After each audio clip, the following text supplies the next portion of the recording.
এমন সুন্দর বাসর ঘর, লোহা পাথর দিয়ে কেটে কেটে চিত্র বিচিত্র করে অমন সুন্দর করে ঘর বানিয়েছেন স্বয়ং দেব শিল্পী বিশ্বকর্মা। জিনার হাতের শিল্পকলা এমন সুন্দর, তার রূপের বর্ণনা না করলে কি পারা যায়? তাই তো এধারে বাপি ঘোষ তাদের মাসির কামনা চেয়ে তাদের ভালো রাখবার জন্য মা মনসার চরণে 100 টাকা দান করেছে, তারা যেন ভালো থাকে, এই আমার কাছে কামনা। জয় জয় মা মনসা দেবীর জয়। তাই এমন সুন্দর করে বানিয়েছি এই লোহার বাসর ঘর। চতুর্দিকে দেবতার চিত্র অঙ্কিত করেছি, যা আমি চিনতে পারছিলাম না সেই প্রতিচ্ছবিগুলোর কথা তুমি আমায় বলে দিলে। তাই দেবতার প্রতিচ্ছবিতে প্রণাম জানিয়েছি। কিন্তু আমার মা ঠাকুমার কাছে আমি শুনেছি নারীদের পরম দেবতা হন স্বামী। তুমি আমার স্বামী দেবতা। আজ তোমার সঙ্গে এক ঘরে আমি সারাটি নিশি যাপন করব। তুমি আমার স্বামী, তাই আমার চলার পথে যদি কোনো ভুল হয়, কোনো অপরাধ হয়, তাহলে তুমি আমায় ক্ষমা করো। তুমি আমায় এখনো আশীর্বাদ করো, সারাটি জীবন যেন আমি তোমার চরণের দাসী হয়ে থাকতে পারি গো।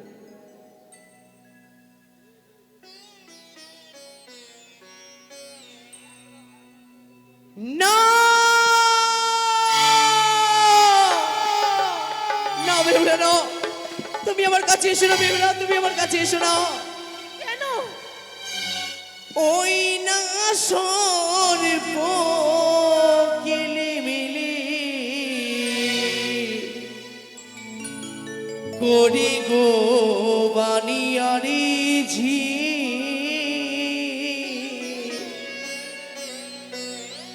ওই না দেখি সর্প তোমার মস্তকে।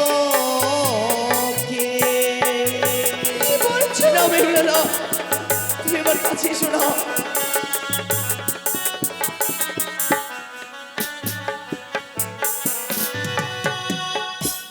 ওই না সর্প কিলিমিলি করি গো বানিয়ার ঝি, ওই না দেখি সর্প তোমার মস্তকে। তুমি আমার কাছে এসো না।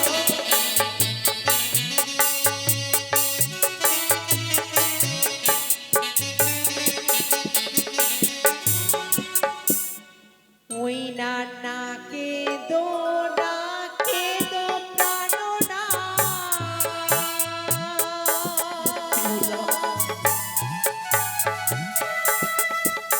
তুমি না বাসর ঘরে। তুমি একবার আমার কথাটা শোনো। না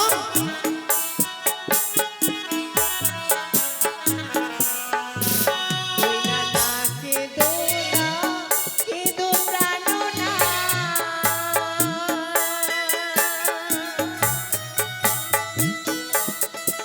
তুমি না বাসর ঘরে। কেন ভয় পাচ্ছ বলো তো?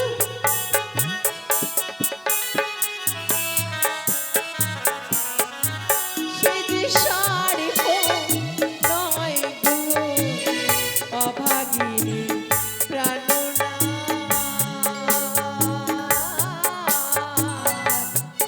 আমার স্মৃতি যদি পাটি জালে গো। তুমি বলছো আমার মাথায় সাপ বসে আছে? হ্যাঁ, না স্বামী না, আমার স্মৃতির উপরই দেওয়া আছে সোনার স্মৃতি পাটি। এই বাসর ঘরে প্রদীপের আগুনে সোনার চমক জ্বলে উঠেছে, তাই তো তোমার মনে হচ্ছে যে আমার মাথায় সর্প বসে আছে। তুমি ভুল দেখেছো, এ সর্প নয়, এ যে আমার সোনার স্মৃতি পাটে। না, এ কখনো হতে পারে না। আমি বেহুলাকে সুন্দর করে আমি সেই ছায়া মণ্ডপে উজানি নগরে নিজে হস্তে আমি সিঁদুর পরিধান করিয়েছি। তবে কেন কেন সেই সিঁদুরের জ্যোতি হইতে সেই সর্পে উঠে আসবে, আমি কখনোই ভাবতে পারি না। আমি বুঝতে পেরেছি এই বাসর ঘরে তুমি এসেছো মনসার গুপ্তচর, তাই তো এই বাসর ঘরে আমায় গ্রাস করতে চাও। স্বামী, হে কি কি বলছো তুমি? হে তুমি এক কাল লাগিনি, তুমি এক কাল সাপিনী, তুমি এক পিচাসিনী। এই বাসর ঘরে তুমি আমায় করতে চাও গ্রাস। না স্বামী, না, দোহাই তোমার, তুমি তোমার মিথ্যা অপবাদ আমাকে দিও রে। আমি কাল লাগিনি, কাল সাপিনি, মনসার গুপ্তচর। এই বাসর ঘরে তোমাকে আমি বিষাক্ত ছবল দেব। আমার কথা বলে তুমি আমায় অপবাদ দিও রে গো। বিশ্বাস করো, আমি কাল লাগিনি নয়, আমি কাল সাপিনিও নয়। কি তুমি একবার আমার কথাটা শোনো। শোনো, তুমি আমার কাছে এসো না। এই মূর্তি না হলে আমি এই বাসর ঘর খুলে, এই দরজাখানা খুলে আমি এই মুহূর্তে আমার মাতা পিতাকে ডেকে নিয়ে আসবো। যদি তুমি কাল লাগিয়ে থাকো তুমি সত্যি করে বলো, আর যদি তুমি আমার বেহুলা থাকো তুমি অবশ্যই তুমি আমার এই চরণে তুমি প্রণাম জানাবে। না স্বামী, না, তুমি বাসরের বাইরে যাবে না। বাসরের বাইরে গেলে বিপদ আছে। তোমার বাবা বলে গেলেন বিপদের সংখ্যা এখনো আছে। আজকে রাত যতক্ষণ পার হবে না ততক্ষণ বিপদ কাটবে না। তাই বাসরের বাইরে গেলে যদি কোনো বিপদ আসে, না না না, তুমি বাসরের বাইরে যেও না। বেশ, আমি যাবো না এই বাসরের বাইরে। ওই না না কে দো প্রাণ না,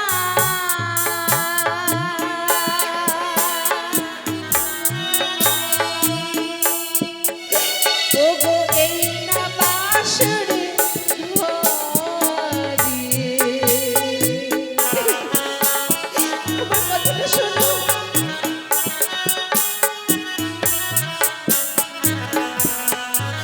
সে যে সর্প নয় গো, অভাগীর প্রাণনাথ।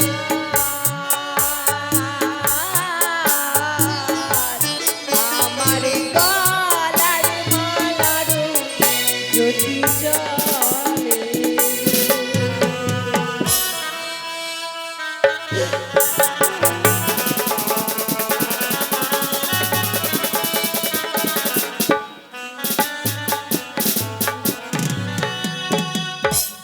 দেখি আমি দেখতে পাই যেন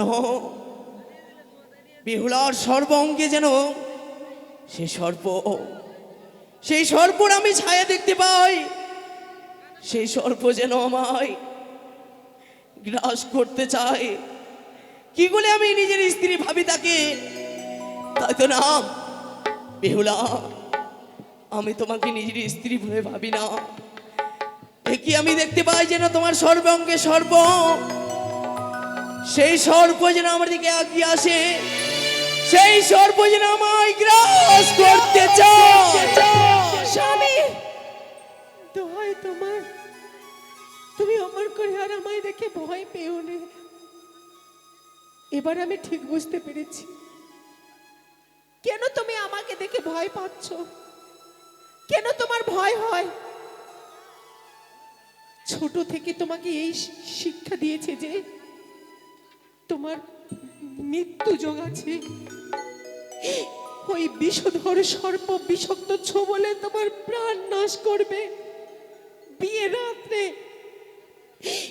তাই তো তোমার মনে হয় যে চতুর্দিকে সর্পরা ধেয়ে আসছে, তোমাকে বিষাক্ত ছোবল দেবে।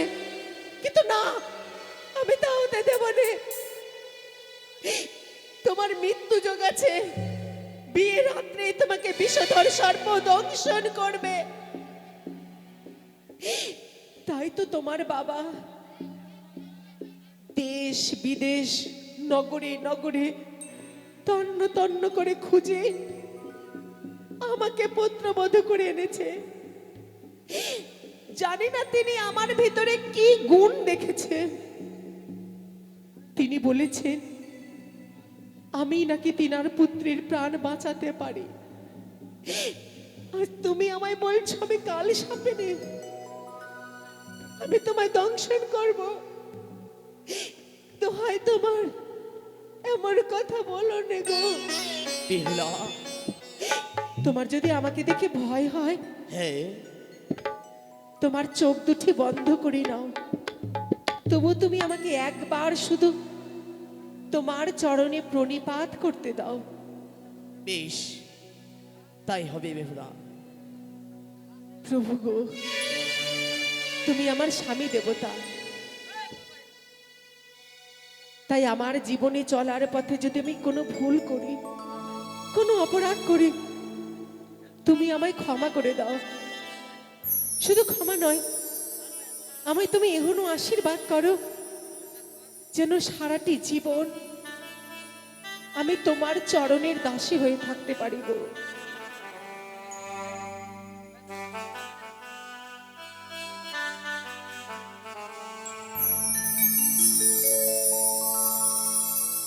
জানো বেহুলা, তোমার জায়গা আমার চরণে নয়, এই আমার হৃদয়ে মাঝারে। সর্বক্ষণ যেন তুমি আমার এই হৃদয় মাঝারে থেকো। এসো, এসো আমার বক্ষে মাঝে, আমি তোমায় জড়িয়ে ধরতে চাই। এসো।